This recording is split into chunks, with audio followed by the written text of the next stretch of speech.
Hello and welcome to yet another episode of the NU series. My name is Pooja Devedi and today we are going to discuss in brief why is Indonesia moving its capital from the current to the proposed. Now this is going to be extremely significant from the perspective of your examination, specifically from the perspective of GS mains paper 1st and 3rd. So without any further delay, let us move ahead and look at the various topics that we are going to discuss under it step by step.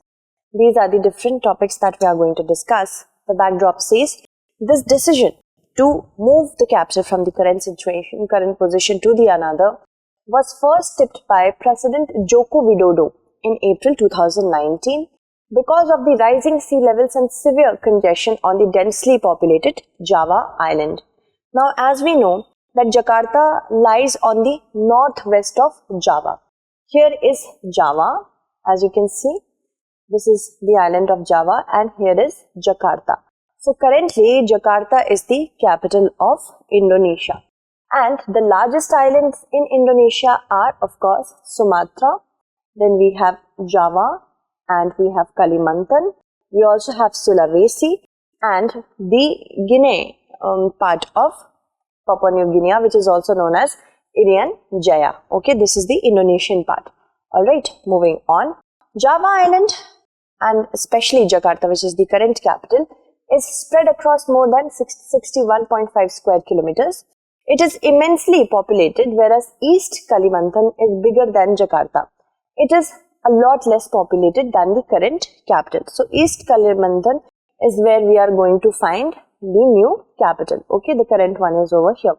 The new capital, which is Nusantara, will be covering about 56,180 hectares in the East Kalimantan province on the Indonesian part of the island of Borneo. It shares with Malaysia, and Brunei.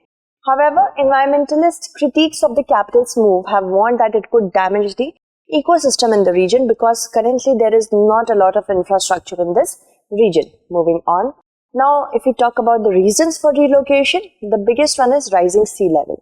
So, Jakarta has long been plagued by serious infrastructural problems. Flooding has been exacerbated by climate change because of the rising sea level. The infrastructure is not equipped enough to deal with it. A third of the city could be underwater by the year 2050. Certain critics have said that. Moreover, Jakarta is a center for administration, governance, finance, etc. And that is why the level of infrastructural development and the population density is harming. Jakarta has been Indonesia's capital since the country became independent in 1949, and there is also growing inequality which has led to lopsided development. And specifically the poorer regions are the ones that are bearing the brunt of this lopsided development. What is sea level rise? Sea level rise is an increase in the level of world's ocean. This is not just by itself, but it is due to effects of climate change that we can attribute to global warming, and that is induced by three primary factors. Thermal expansion, the warmer the water becomes, the more it expands.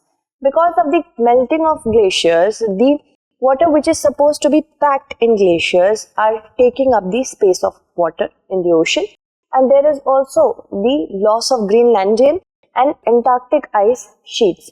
These melt at a faster rate if we compare them to other glaciers. Okay, so remember this. Then, if we talk about how is it measured, the sea level rise, it is measured using tide stations and satellite laser altimeter. According to IPCC's 2021 report, it has been said that sea level rise has tripled if we compare it to the years 1901 to 1971. The Arctic sea ice is the lowest it has been in 1000 years. So, definitely something is going on with the sea level rise. The consequences of sea level rise are myriad, specifically for island countries such as coastal flooding in the coast, livelihoods of the people and where they live get destroyed.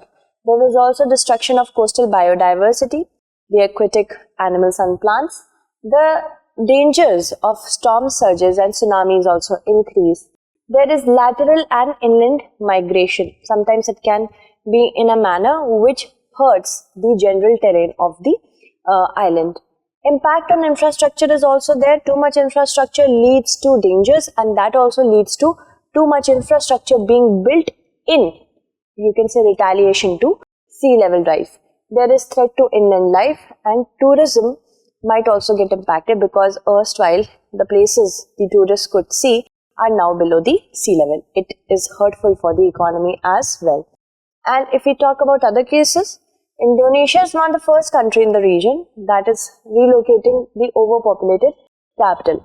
Malaysia also moved its government to Putrajaya from Kuala Lumpur in 2003, while Myanmar moved its capital from Naypyidaw to Naypyidaw from Rangoon in 2006. Alright, now if we talk about India's scenario, India is highly vulnerable to sea level rise because we have a coastline of 7,516 kilometers, the mainland and the islands we have. The coastline accounts for 90% of the country's trade and it spans across many coastal villages, so it will be hurtful for their lives and livelihood. There are related initiatives that have been undertaken by the government, such as Coastal Regulation Zone and National Action Plan on Climate Change. Looking at these two are your homework for today. So that's it. Thank you so much for watching. Stay updated.